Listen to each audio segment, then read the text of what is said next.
Hello, and welcome to Let's Talk About It with Taylor Nolan. Before I get into what we're going to be talking about today, I just want to give a reminder that on April 13th, I will be hosting a live podcast here in Seattle. First, Let's Talk About It event, and obviously hope to come to different cities and meet you guys. But for now, just going to start in Seattle. And you guys can use the code TAYMOCA10 or TAYMOCA5 for discounts on VIP and on general admission. I'm really looking forward and very excited, obviously, for this event, just because it's a little isolating doing podcasting, and I really just want to connect with you guys and invite you all into this conversation and meet you guys face to face. I mean, I love your emails that I get, and I love your guys' reviews on iTunes, but it's going to be so much more wonderful to see your guys' beautiful, lovely faces in person and feel the feels together. So the link to buy tickets is in my bio on Instagram at Taymoka, and it's also going to be in the episode notes for this episode, so you can check it out there. Again, it's April 13th. But now, today, we are going to get into therapy and mental health, which we kind of talk about every episode, but this episode, we're going to get much more in depth. Today, we're going to talk about having a brand as a public therapist and also how to seek help. I'm very, very happy to have our wonderful guest on today who you might recognize from YouTube. Her name is Kati Morton, and she's an LMFT who started her career over a decade ago with the hope of helping people who were struggling with mental illness. Her career choice just so happened to also kind of coincide with this shift in the way that people were communicating about mental health, and that a lot more of that was happening online instead of face-to-face. So Kati has been creating these mental health videos on YouTube for over 7 years, and she just has this goal of making information readily available to all. To date, she's made over 1,000 videos addressing various mental health concerns, and she also has a book called Are You Okay?, which tells you how to know if you need help and then where you can find it too. She also has a Patreon community that she has built up. So many different ways you guys can check her out. And she's just been doing amazing work. So I'm super, super excited to have her here and to get into some of this. So thank you so much, Kati, for being here, and welcome to the show. Yeah, thanks for having me. Yeah. First, I want to start off with my supervisor, Dr. Kurt Conda. He's a professor here at Antioch, said that he very much respects your work and was excited that I was going to be chatting with you. So he says hello. Tell him I said hi. That's very sweet. Yeah, we've had a lot of conversations just about being a therapist and what that means to also have this presence on social media. And so when I told him I was having you on, he was like, oh yeah, she'll be a good person to consult with. Happy to help. Yes. And so you kind of started doing therapy back in 2008. Is that right? Yeah, that's when I started, when I was in graduate school still. Do you know how you start your practicum? Mm-hmm. That was when I started my practicum. Yeah. Yeah. And then how long, after that, you've been making videos on YouTube now for about 7 years, right? Yeah. And so that kind of started shortly after you had started practicing. Yeah. Thank God. My supervisor, speaking of supervisors, my supervisor, Patty, was super supportive because I wasn't licensed yet. As you know, it takes a while. In California, it's 3,000 hours. I know every state has different amounts, but it just takes you a while to gather those hours.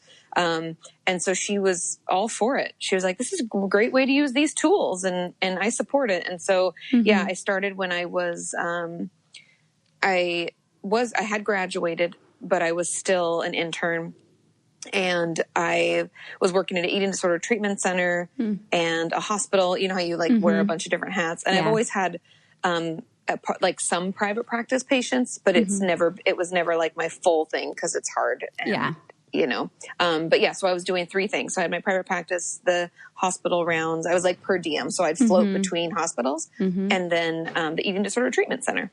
Nice. Yeah. And I mean, thinking back to then, did any part of you have any idea that it would kind of blow up how it has, and that you'd actually be building a public brand around being a therapist? No, it's kind of funny because I never even thought it would make any money. Yeah. Because back then you couldn't make money on YouTube. I don't know if people know that, but back in the day, there was no like, I'm sure people were making money, but there was no like availability to monetize right away. Like, I don't know what the threshold was, but I had not met it. Yeah. Yeah. And so it was really just a way for me to educate about what I knew because, and I'm sure you feel this way too, but as therapists, we tend to get in these niches. So like, okay, I work with anxiety. I work with addiction. And for me, it was, I work with eating disorders.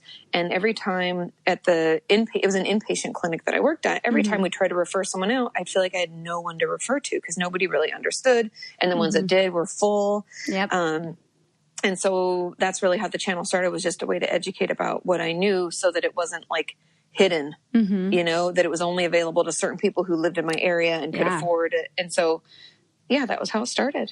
Yeah. And I mean, that's, you know, as many negative and kind of obstacles the internet can bring, it at least does provide us a platform where we can kind of expand this community and make these kinds of resources available to everyone, as opposed to just this small community that perhaps needs it or has, been court ordered to receive this kind of education.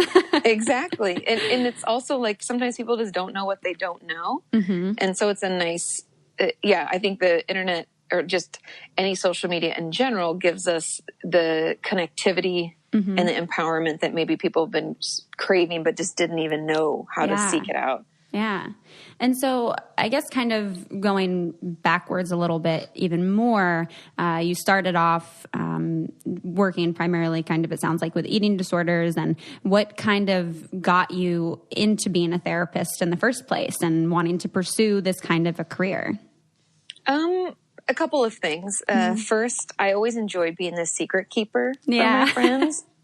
And I know I love when people give honest answers. I love that. But it was like, I took such pride in like, you know, I'm a vault. I'll lock it up. You tell me your secret. I won't tell anybody. And I also just enjoy people because between you and I, like, I get super, super bored. Yeah. Like every other job, once I've like mastered it, I'm bored. And so this is the only job that I could do, because patients change and people change and I change. It's always ever evolving and always a challenge. And and always fulfilling, you know? So that's what kind of started, and then why I've continued. Yeah, I totally agree. That's one thing that I always say is like, it's every day is going to be different. Every client story is going to be different. And not only are you seeing them grow and you're helping them grow, but through them, you learn so much about yourself. And so for me, I'm like, I love just doing the work. Like, I love doing the work personally. I love sharing that space for other people to do the work. And it's like, it is so fulfilling.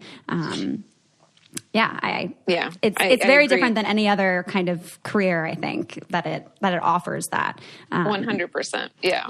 Yeah. And so then as you were starting with creating this kind of content on YouTube for people, and you were kind of fulfilling all these different hats, I'm curious for you, like, how did that start to impact the work that you did? Like, what's that kind of threshold or timeline, like, how that started to impact the work that you were doing? I think there's a couple ways it's impacted it. The first is just time.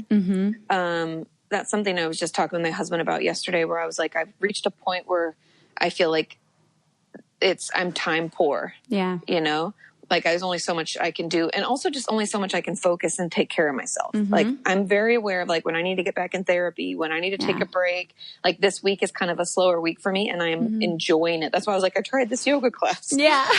For better, for worse. Almost killed me, but I'm okay. Yes.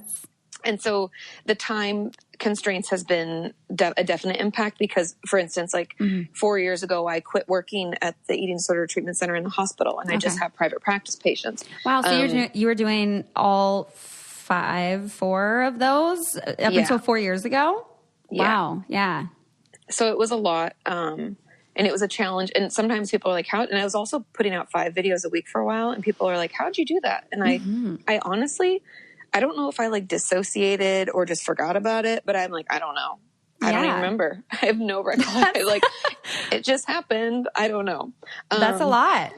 Yeah, it was a lot. And the thing I think it was enjoyable. Like it didn't feel like work. And then when it started to feel like work is when I was like, things have to change. Like I have to shift what I'm doing.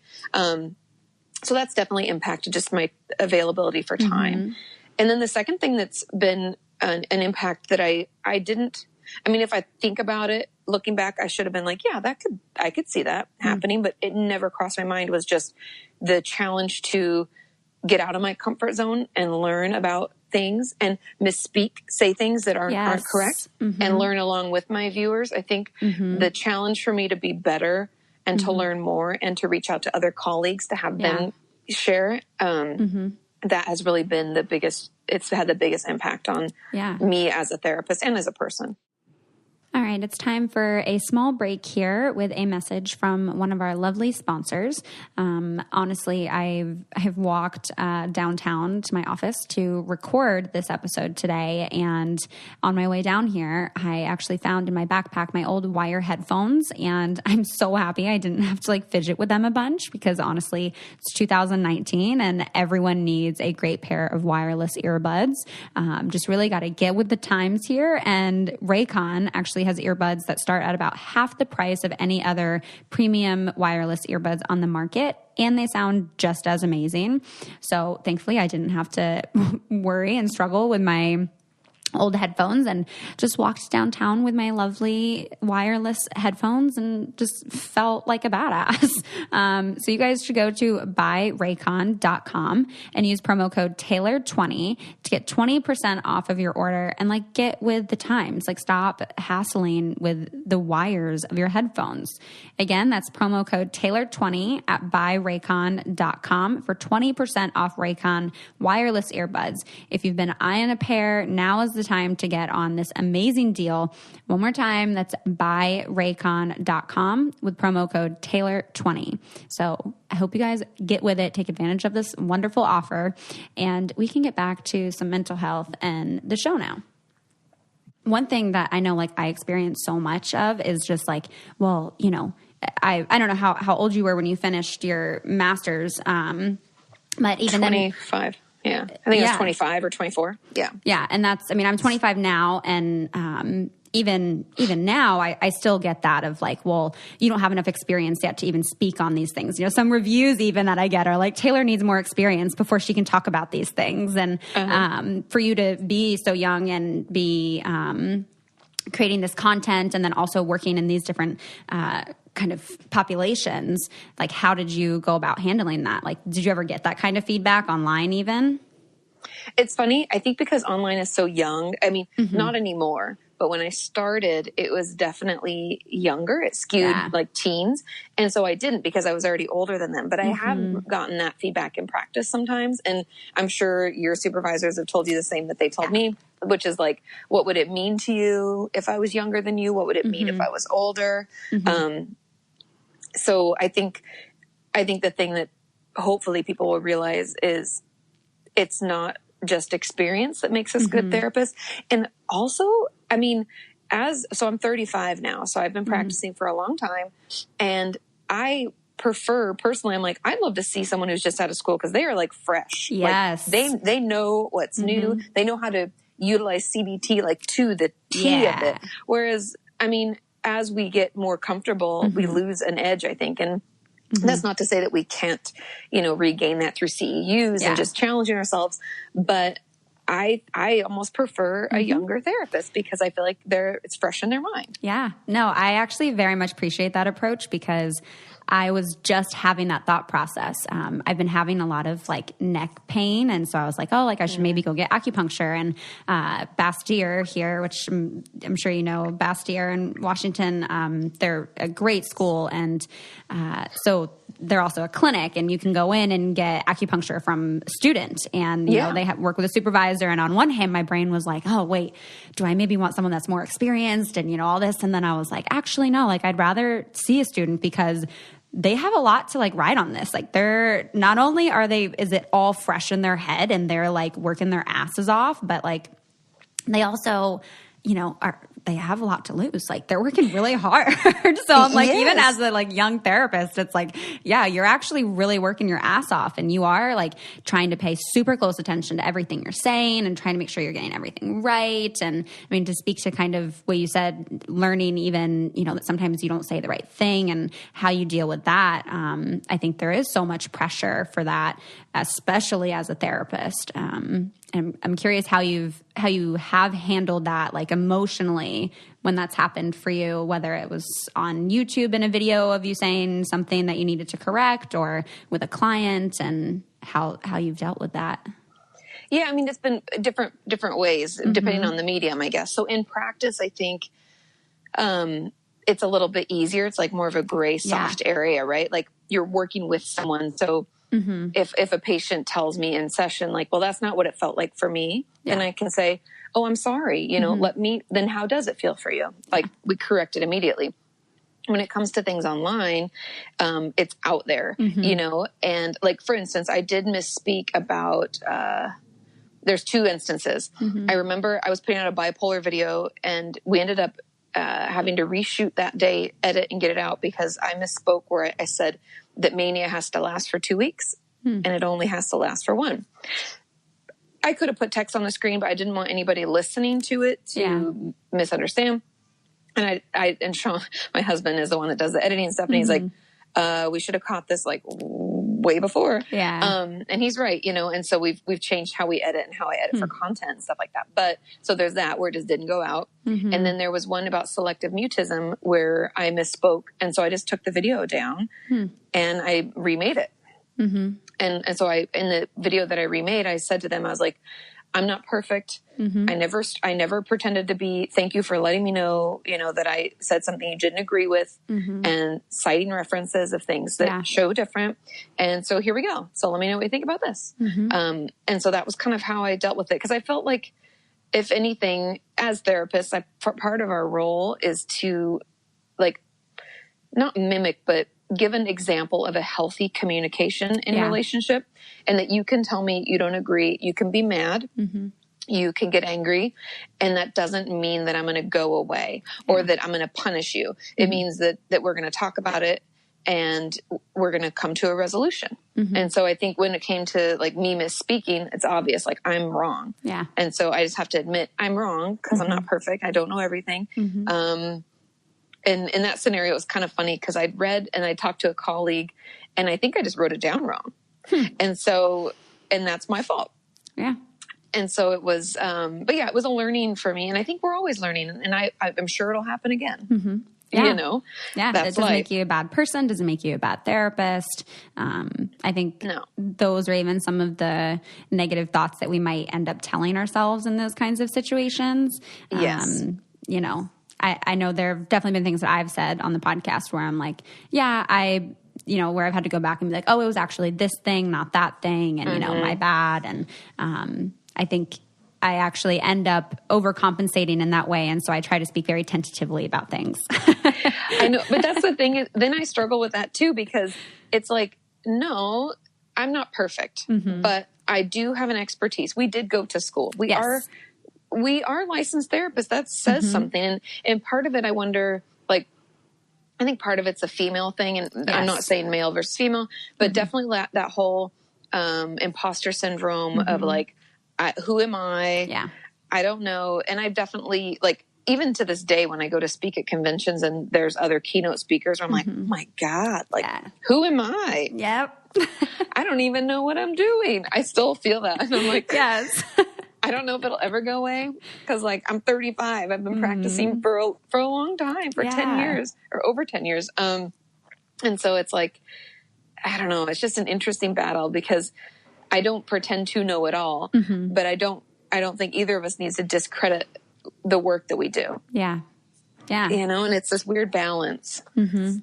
Totally. And I don't know if there's been anything in your life that's maybe exacerbated that kind of thought. But I know for me, at least, especially I was on The Bachelor, and there's a lot of like negative feedback around just being a therapist and being so young as well. And so it was a lot of like, you know, oh, you think you know everything and blah, blah, blah. And so it did really sink in for me, this, you know, almost shaming of like, acting and the confidence in myself and knowing like, well, yeah, I did go to school. Like I do know these things. Like this is just what this is. And like, I'm not saying I'm better than anyone else. I'm just saying this is what it is. And it's been an interesting process to kind of get some of that confidence back, because I think that is something that especially women can struggle with, of just being like confident in their intelligence.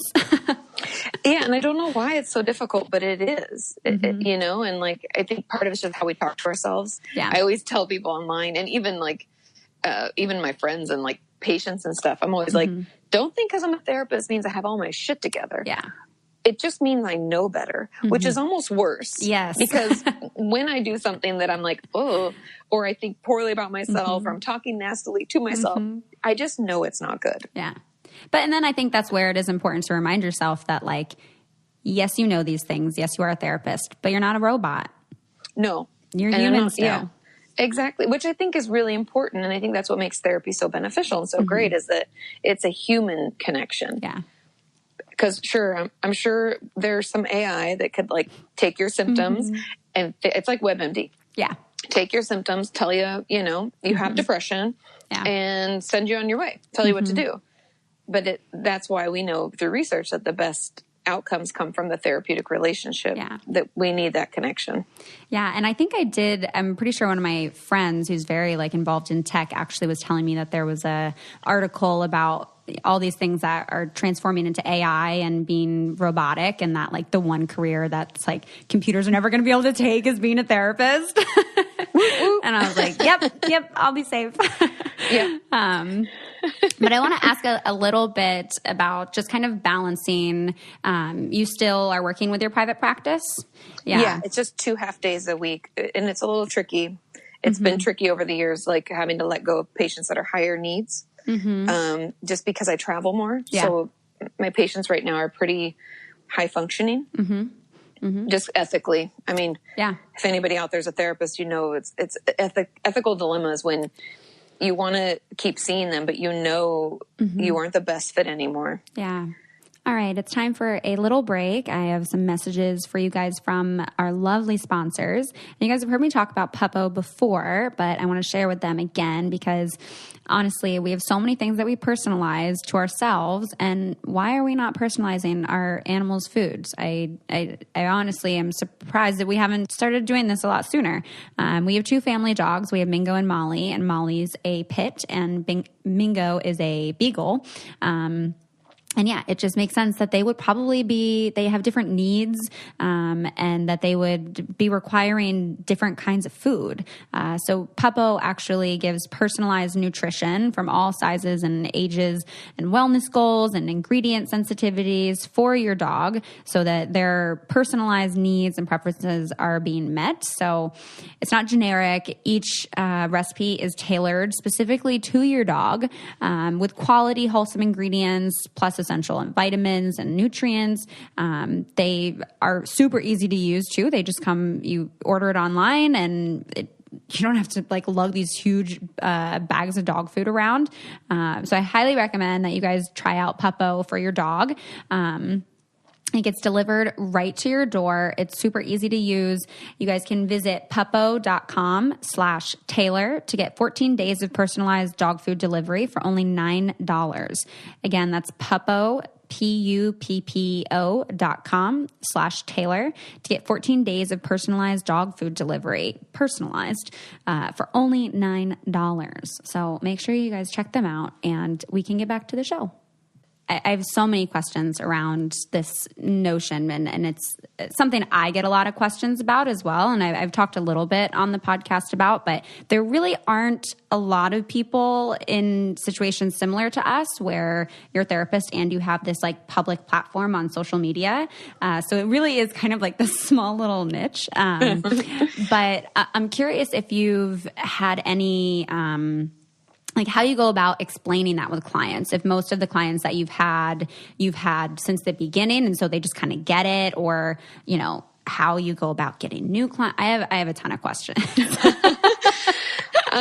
Okay. So first, and fair, that's fair. Those are totally fair questions. It depends on the patient. Some of my patients, I just let them like graduate from therapy. Yeah. Like I knew I was whittling down my practice a little bit from like 3 full days. Yeah. And just as like they graduated from high school, and went on to college, or as they, you know, we're doing better, I'm just going to take a break. Then I let them know that, you know, I am lowering the amount of hours. So if you call and I don't have availability, I have here's some referrals. And those weren't so difficult. Those were just kind of like timing, like letting them roll out as they wanted, which is the ideal scenario. Yeah. And that was maybe like 4 or 5 patients, over a year. And then there were probably another 4 or 5 that were like higher needs, you know, in and out of the hospital, or, you know, I was seeing 2 or 3 times a week. Yeah. And so those were more like just finding a good fit and transitioning slowly, for better, for worse. You know, some get upset and want to throw tantrums, or I'm never coming back, you know, or like, you know, cussing you out. That's totally fair. It's fine. It's kind of part of the process. Yep. I've been there. Yeah. And then hopefully my hope is that they had that healing experience where I did not react. Yes. It was a conversation, and I understand you're upset, and that's okay. You know, all of that. And so there were definitely some of those. And so that's kind of how that happened. Yeah. And it was slow. It was over. Honestly, if I'm being completely honest, it probably took about 2 years. Yeah. Which I feel like is an ample amount of time. And like, do you have a kind of, like disclosure statement or a conversation initially when you start with a new person of like that, you know, that you do have this presence publicly, or that they bring that to you? A little bit of both. It depends. Like some of my older patients aren't online very often, and they don't really care. Yeah. And I may mention to them, I use it kind of as a resource. Like, let's say a patient was just newly diagnosed with bipolar 1. And then I'll say, you know, I have a video on YouTube explaining what it is. It kind of helps me with the psychoeducation component where I'm like, I want you to kind of understand what the diagnosis you've been given is. And then I want you to come back, and if you don't agree, or if you have follow-up questions to it. And so that's kind of how I usually try to manage it and use it. But younger people almost always know. And so with that, I have to be very careful about what patients I take. So then referral resources are like, I only take patients from a few of my colleagues who I know, like, cause I can't, and this is like, might be offensive to some of my viewers, but it can't be a fan, because then the relationship is off. Yeah. That was going to be one of my questions of like, do you get people that try to come to you because they've followed your videos, and like how you deal with that? Yeah, all the time. And it's not that, I have taken a few of them mainly based on need or functioning or whatever. But for the most part, I don't, because you need to see me as an equal, not as a celebrity at all. Yes. That's the really tough part. It is. And I don't really talk about it online openly because first of all, I don't want people to get mad or upset or whatever. But also I think it's like, it's hard to explain. It's hard to explain how their view of me and my presence online could shift how the therapy goes. And it's really, again, back to ethics, right? It's like, it's unethical for me to have someone in my practice who sees me as some all-knowing celebrity online or something, because at the end of the day, I'm still a regular person. I'm still a therapist, and it's about you, not me, you know? And that dynamic can really shift and mess it up. Yeah, I've gone through the process of writing like a full out like media disclosure statement for my practice, and have had several like ethics consultations with ACA, and I spoke with Dr. Jen Mann, who's also in California, and she hosted VH1's Couples Therapy, and worked with all kinds of celebrities and whatnot. And one of the things that she said to me was, you know, she only sees clients at her practice that she knows through referrals for that specific reason, because people would, you know, drive really far or something, or just have these kinds of things where it's like they're going above and beyond to have this therapy session, and it throws off the power dynamic, which throws off the entire relationship, which throws off the entire effectiveness of the work. 100%, exactly. And I think it's something that I never thought about at the beginning. That's why I had seen a few patients, and those patients did well. And like one, you know, got a higher level of care and then liked that therapist so much. It was an easy transition out. Yeah. But it's all about the dynamic. It's all about that relationship. And I think we have to protect it as much as possible. And since like I'm always telling my viewers, like I'm the responsible party in that. Yes. Like it's my ethics, it's my legal responsibility. And so because I know that that's not okay, it's almost like an odd dual relationship that through media, you have to protect the patient. Yeah. And I'd be curious. I want to send you my disclosure and see what you think of it. Because I think it is so difficult to talk about and you don't want to offend anyone, but at the same time, it is so important to someone's treatment, and to really someone's whole concept of therapy, you know, of someone just wanting to come and see you for therapy because of who you are. And it's like, well, no, like this is supposed to be about you. So, you know, like what do you actually want to be getting out of this? Exactly. And like, am I the right fit? Because I don't know if they'd be able to properly judge that if they have me on a pedestal, you know, that really I don't belong on. They're just comfortable with me because they've seen me online. And it's not about me. Like you said, it's like the one time I'm just like, it doesn't matter who I am. Yeah. It matters how you feel when you're with me and if you feel the connection, you know?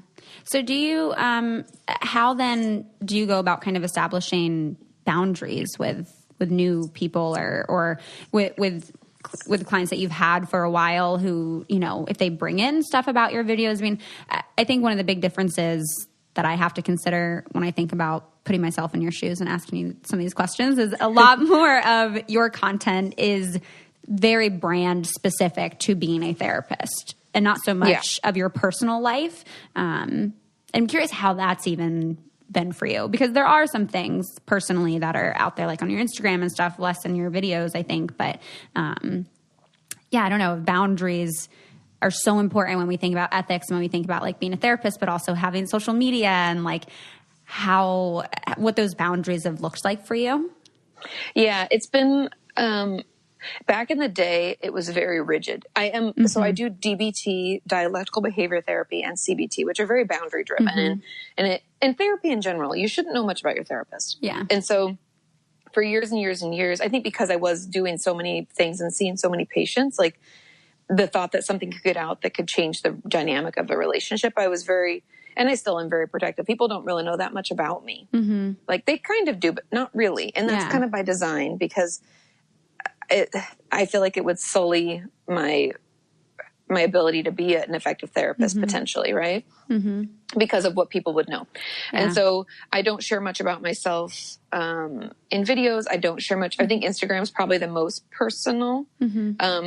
And it's really just kind of me bopping through my day. It's not that exciting. Yeah.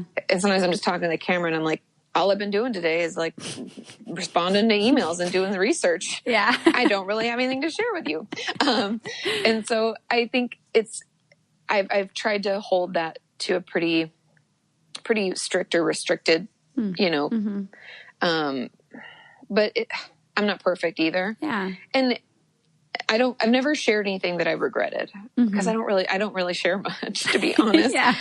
I mean, that's the thing is like, but I try to keep it so that if someone else, like if a patient of mine saw it, they wouldn't have any thoughts about that or any, you know. I don't know.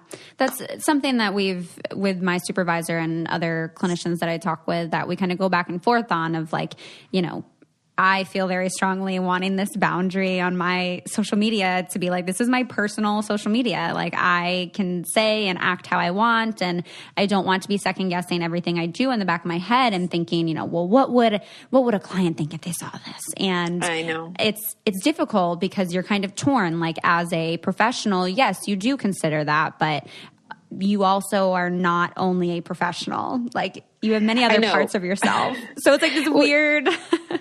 It is. And I, for a while, kept my Instagram private. But then I was like, why am I doing that? I don't know. I totally understand. And I totally feel you on this. Yeah. Because it is tricky. And there are tons of things. I swear to God, there's not a week that goes by that I don't want to vent about something, say something, on Instagram, but I won't because of what that could be interpreted as. Yeah. And but I'm fine with that. Mm-hmm. You know, and now there's like your close friends. So technically I could like still send me venting about something to like my close friends. Mm-hmm. But also I like whenever it is something like that, it tends to be something that it makes me consider like, why am I not proud or think it's okay that I think this way? You know, it like challenges me. Mm-hmm. So I'm like, is it me judging how I feel? Mm-hmm. Am I not allowing myself to feel how I feel? Yeah. Or is it that I'm being negative and I don't want people to think I'm that kind of person? Yeah. So it's almost like therapeutic that I don't share because it forces me to be like, why don't I want to put that out there? Yeah. You know? Yeah.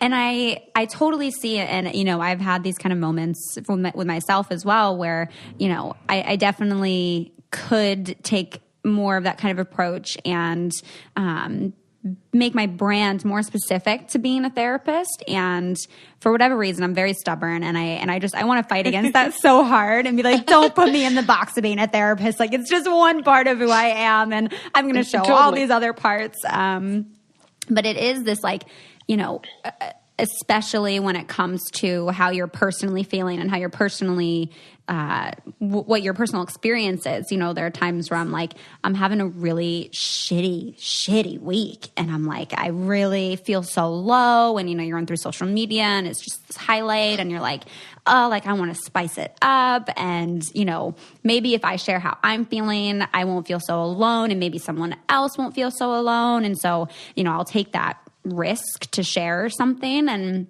there is always this big fear of like, oh shit, like people are going to come after me of like, oh, well, you're a therapist and, you know, you shouldn't be thinking like that. Or like, I wouldn't want to see a therapist that, you know, deals with that kind of a struggle and all those ridiculous things. Yeah. But I think it's good. Like, I think that's something that I've tried to fight against in the same way like that with my channel is it's important for people to know that therapists are people too. Mm-hmm. And I think that, I don't know, I've joked and we've even created these hats for a little while that say empathic badass. Because I definitely like feel things and I can get like a vibe from a room and it can ruin my day or it can, you know, and part of that's like healthy boundaries and me just having my guard down. Yeah. But I think it's important for everybody to know that we're people too. Mm-hmm. We have bad days too. Mm-hmm. Just because I know better doesn't make me immune to it. Yeah. You know, and I think there is it's kind of like within therapy as a whole, we talk about how you can share a little bit about yourself when it helps your patient know that you understand. Yes.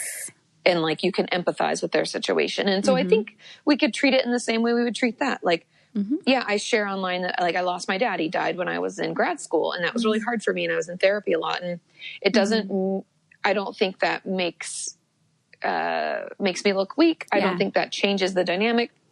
I don't think that, you know, I think it's okay to share a little bit and to be like, I'm not just a therapist. I'm a human too. Imagine that, you know, I also enjoy outdoor activity and maybe I'm a fashionista and maybe I like to cook or like we are people. Yeah. That's my job. And I love my job, but it's just one part of me. It's like one of the many hats that we wear, you know? Yeah. And one piece actually that I've included in my disclosure statement is where, you know, part of what I do share is there is somewhat of that thought process of like, will this be beneficial for people? And even in sharing, you know, like I commented on like the R. Kelly documentary and, you know, I've talked about, you know, Trump occasionally and these things that are very sensitive and that with clients, you know, obviously in session, I wouldn't be like, hey, so what were your thoughts on R. Kelly? Like that's not a conversation that we're having. But that part of our duty as therapists is to advocate for marginalized groups and to support communities of people who are underserved and, you know, that in part of my sharing, while it may be things that not every client would agree with, but that not only is that A, important to me personally, but B, it's also, it actually is somewhat in alignment with my professional values. But having that whole, you know, having to explain all of that is, can be a little bit tricky. Because it is easier in one sense for people to make sense of you as just a therapist. But what I've actually been finding more and more, through social media, and I'm curious what kind of feedback you've gotten about this, but where people actually, for the most part, what I've seen, actually really enjoy when they're able to learn more about their therapist. Like, I'm sure for some people, the fact that you have a social media presence is like comforting to them, and they feel like they can see you as like a person. Whereas someone who has no presence whatsoever, that they might feel like this person can't relate to me, and, I don't really know anything about them. And it's interesting because even in, my current partner now sat in on a personal therapy session, and, he had all these questions for my therapist and really wanted to like learn about her. And I could tell it was like, that was a part of, before he puts that wall down, that he like wanted to feel like there was a connection. Yeah. Yeah. And I think there is something to that too, because for instance, I have tried to help my mom find a therapist for years. And some of them have worked for a bit and then they've retired, or it just wasn't a good fit. And how much information do you find out about therapists online? Like nothing. Yeah. Like maybe if you're lucky, they're super savvy and they have their own website and you get to see a photo and a bio, but it's so clean. It's so, I don't know, like you don't get a sense of like personality or anything. No, not at all. And so I think that, being online does lend itself to that, and it allows us to give them a little bit more of the personality that maybe they've been craving. And so I think that it's kind of it's a tool, and it can be really helpful, and it can allow people to feel more connected more quickly, which I think is great. Obviously, again, it's like we're not oversharing, but we are, giving a little bit of ourselves so that they feel like they can get it. I think that's important to feel. I have a specific type of therapist I always look for. And I think it's because I feel it has to be a woman. She has to be kind of hippie-ish, And I think it's like something about that just makes me feel like she won't judge me. Yeah. She's totally relatable and she's casual. I could never see someone who wore a suit or talked, is really stuffy. And I think that, people can judge us based on the bare bones of things, like whether they have like certain specifications that maybe they didn't even know, like preferences. They can see it online and decide for themselves before having to invest hundreds of dollars in sessions, Yeah. Yeah. And I think it's, these are unfortunately all of the things that prevent people from getting help in the first place, because it can feel like there are so many different things to account for, and all that anxiety of not knowing what the person's going to be like, that it's almost easier sometimes to just be like, you know what, I'm just going to deal with this myself, because this all seems very scary to deal with. And totally. Especially we're like at our worst then, right? Like when we need therapy is usually because something's going on. Yeah. And if like I don't know, it's like anything. When you start something new, or you're going to try something, or even like getting in to see your doctor, like, I have to, if my doctor doesn't take my insurance anymore, I have to call my insurance. I have to get this list, and I have to call. I have to try to make this appointment. I have to fit it in my schedule. Like, and that's like an easier thing than a therapist, because it doesn't really matter if you feel connected and really like your doctor. Yeah. Yeah. So it's like the entry is really can be challenging for people, I think. Yeah. And that's also, I believe, part of why you wrote your book, Are You Okay? To help people along with that process. And I'm so happy that you did that, because so many of those questions I feel like I get on a daily basis. So I can't even imagine how much you get them on a daily basis, with your public brand being so specific to being a therapist. So I think it's a great tool that you've developed for people.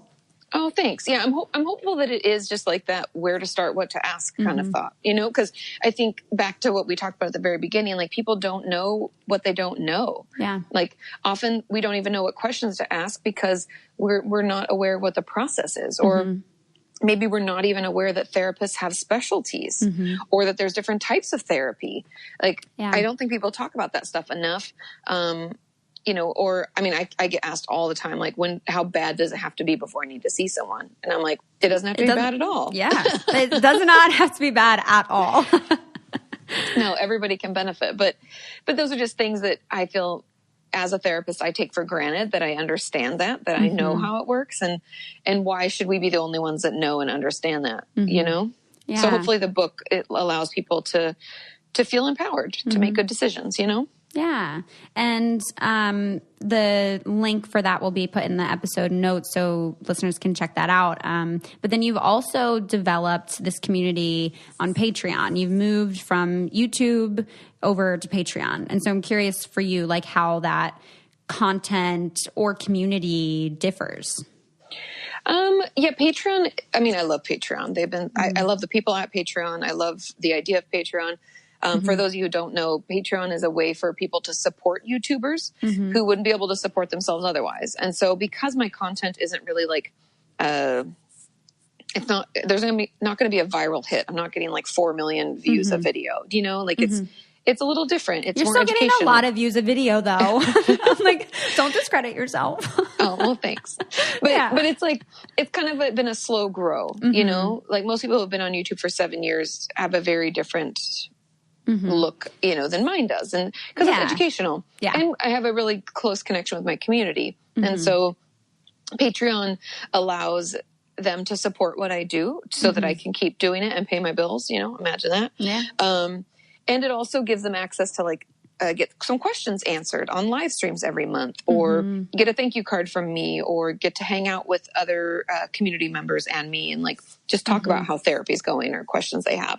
And so I think it's been, I mean, it's been a great resource for me. It allows me to, I couldn't have kept doing what I do. I would have had to continue working, and I don't know if I could have, I probably would have burned out, you know? But Patreon doesn't, it's another layer or level of connectivity. And I think some people really, really crave that. And it's also like a low bar of entry. Like you could just give like $5, you know?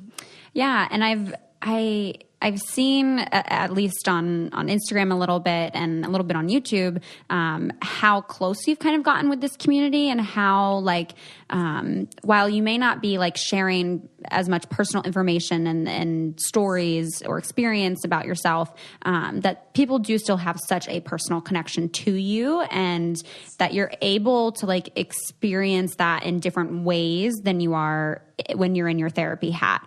Like I saw even how you just mentioned of like getting a handwritten letter from you, and I saw that people just like send you gifts all the time. They do. I was like, wait, what? I was like, that's so cool. And like, it just shows like the sense of community that you've developed. And I'm just curious what that's like for you, because it's very different than how you would handle it as a therapist. Yeah, it is very different. Because like having connection with your therapist outside of session I don't think it's appropriate, you know, most of the time, unless there's an emergency. Yeah. And so I think that's where it differs. Like, because I'm not their therapist, I'm just a resource. I'm a supportive person in their life that hopefully encourages them to make good decisions for their own mental health. But yeah, they send me gifts to my PO box, and we do hangouts, and it's funny because I've gotten to the point with a lot of my community members and viewers where like I've known them for years, and so I think there is something to be said for like the difference of relationship between me being a therapist. Again, that's why like someone who was a fan couldn't be a patient of mine, because the dynamic would be off. But there is a cool thing to feel like we're in it together, and we've been doing this thing together for so long. And I think Patreon gives that other layer where they feel like they're part of it more, because they're supporting the channel. Like they are part of it. They're like my investors kind of. Yeah. Because they're like I even have one person on Patreon who's been on there since probably the first or second month I ever opened it, because her 2 daughters like my channel. Oh, yeah. So she doesn't watch any of it, really. I don't believe so. Yeah. But she was like, they find it helpful, and so why wouldn't I support you? You know? Yeah, that's so sweet. Yeah. I mean, they're all the way in Switzerland. It's just cool. Like, the internet is an amazing, beautiful place. And I think the connectivity that we get within our community is really great. And I think it kind of, because of what I talk about, is so honest and vulnerable. And I think it just lends itself to feeling more close, you know? Yeah, definitely. I've definitely considered the idea of Patreon and just like kind of growing the podcast in that way. You should do it. And do it now. Yeah, I know. I literally have the tabs pulled up on my laptop. Like they've been sitting in the tabs for like 2 weeks now. But I'm like, yeah, it'll definitely be something I get to. But I think that that's such a beautiful thing to be able to do because it's, you know, yes, you're a therapist, you have this education, you have these tools, but then you're also making all of that so much more accessible to people and normalizing it and developing such a community around it. Like, even though you're not the viewers or the community's therapist, I'm sure that some people can see it as a sort of substitute or supplement. And I'm sure that just having that versus having nothing is like very, very helpful. And, you know, you've mentioned a few times of your therapist or of how you've seen therapists. And I don't know if that's something that you've talked about publicly and just kind of what your experience has been as a therapist in therapy. I know there's like stigma around that, but it's very common and very much encouraged. Yeah. I mean, I talked about it publicly a lot because I think it's important that, that they know that it's okay for, like, I honestly think therapists should be in therapy. I mean, it doesn't have to be all the time. Like, I definitely take breaks. Like, I've taken years off and then I'll come back. But I think it's important for me to know what it's like to be on the other side. I think that is key to just learning, education, better, having more compassion for your patients. So there's that. Then I think it's also important that I have a place to go to vent about things too. I can't be the secret keeper for everybody and not have anywhere to take that. Yeah. You know?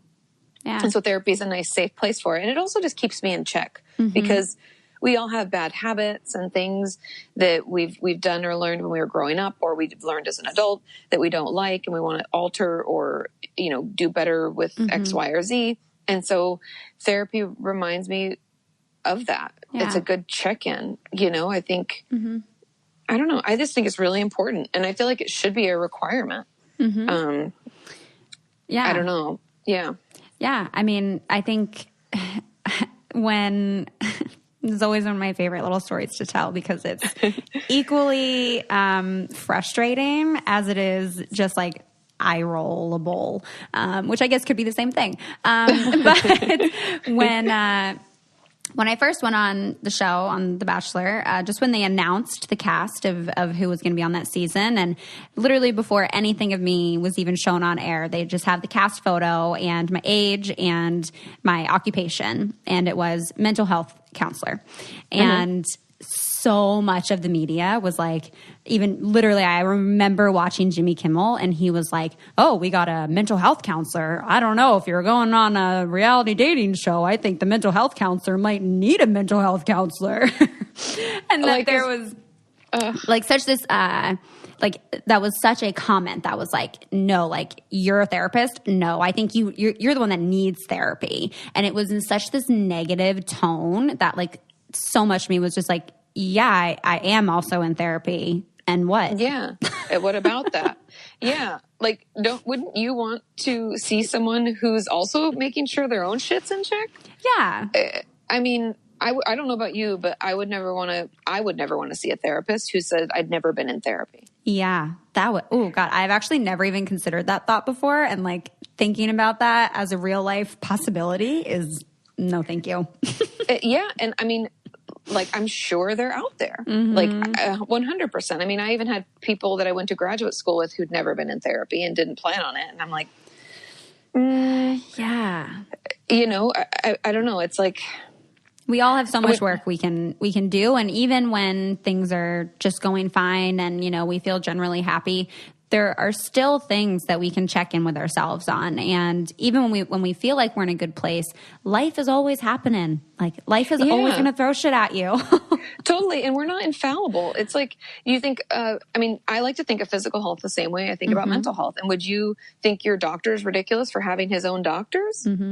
He can't be a doctor to himself. Like, I can't therapize myself. No, that wouldn't benefit me. And so I think that like the stigma around us getting help needs to end because we should be getting, like, shouldn't we practice what we preach? Isn't that like a whole phrase we use? And like, I just feel like I personally would prefer to see a therapist who I know has been in therapy. And I'd feel fine. I've even asked my therapist in the past if they've been in therapy. So I think that that's a completely fair question. Yeah, I think it is too. And really important just to feel that kind of like relatability with them, that they can empathize with your experience in some way. And so I'm assuming that has been a part of your self-care, but I'm also curious, and as we wrap up here, I just want to, a good takeaway point for people, of just kind of what your self-care does look like. And it sounds like therapy is a big part of that, but didn't know if there were other things you could share with people, of how you take care of yourself.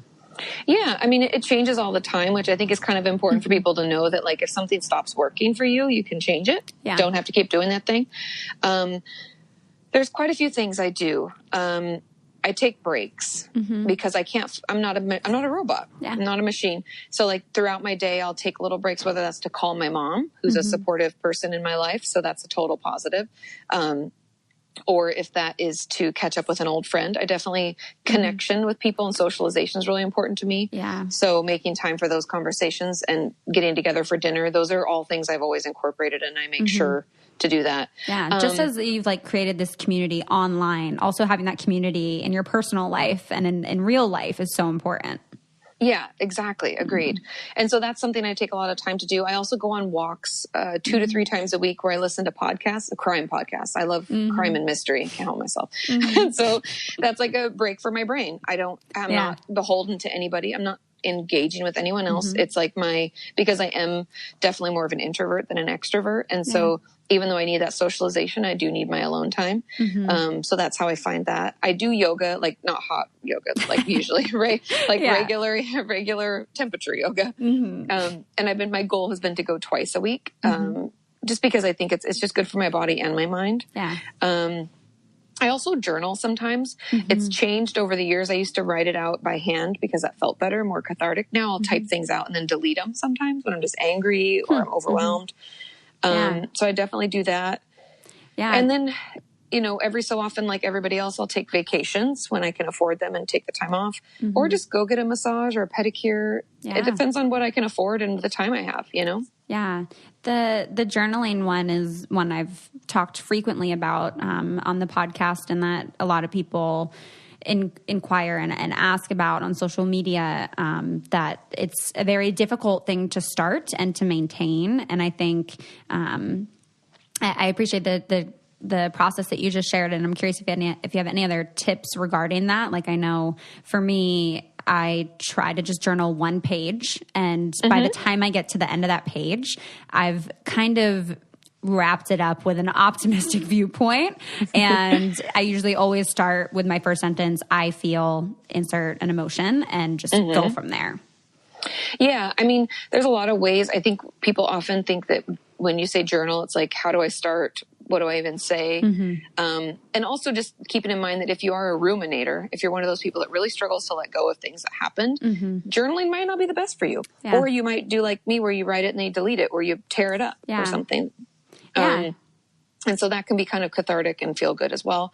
But I used to write like a ton. I used to like almost keep a diary pretty much. Yeah. But now more what I do is during the day, I try to just pause, even if I'm in my car in traffic. I live in LA, so all the time. And I'll just try to think of like 2 or 3 emotions that I've experienced that day, because otherwise we kind of just white knuckle it and we don't pay attention.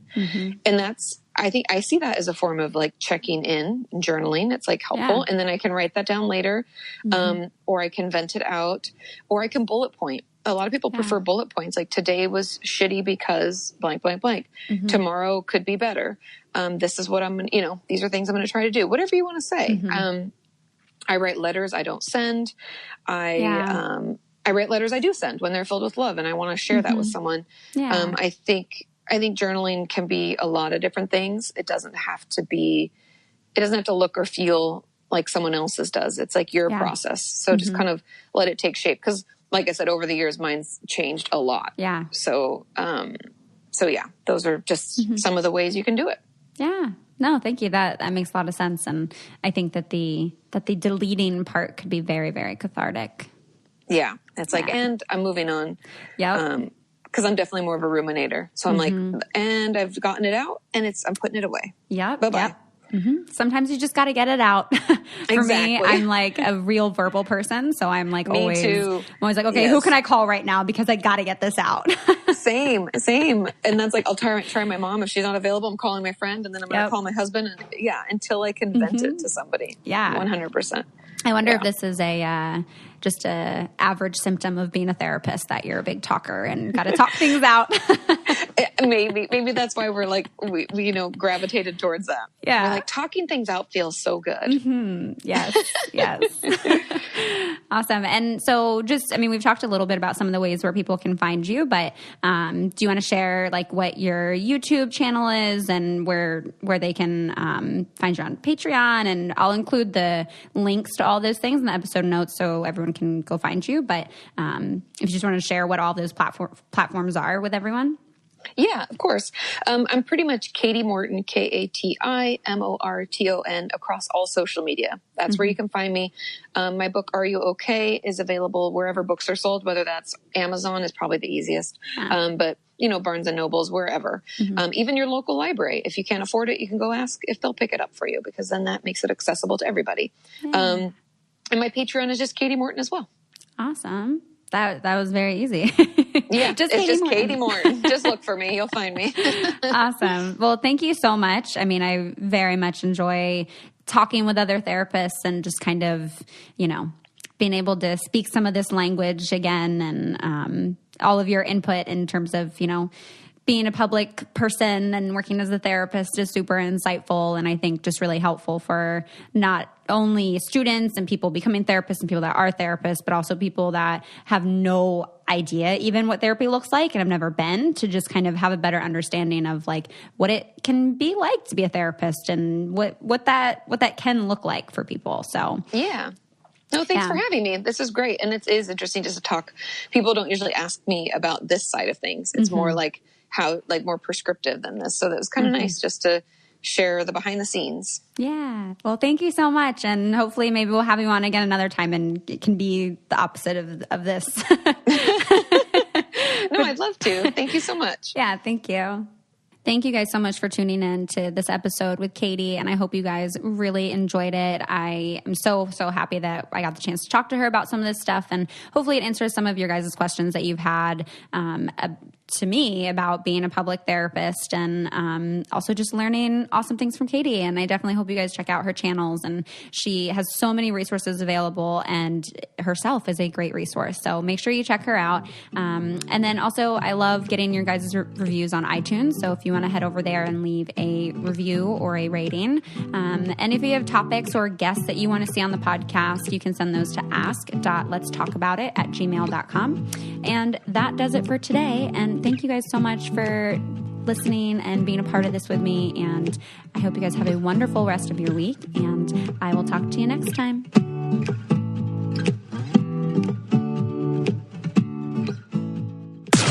This podcast is brought to you by Wave Podcast Network. Check out all of our shows, including the Brain Candy Podcast, I Don't Get It, Coffee Convos, and Let's Talk About It.